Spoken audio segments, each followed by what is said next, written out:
In the prisons I was at, we were housed two to a cell, even though they were originally designed for just one person.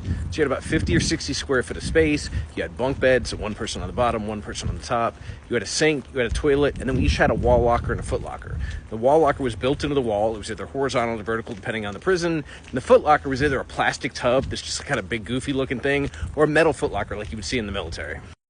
And when I did a video talk about filing things away, you got to remember, I was in there for almost 20 years. Everything I owned, everything to my name fit in that cell with me. I could take it with me in one or two trash bags at the most. So that was all my old mail, because mail was one of the most prized things, the letters or postcards or things until they changed the policy that people could send me. The pictures, oh my God, the boxes of pictures I had, all the things that connected me to the outside world.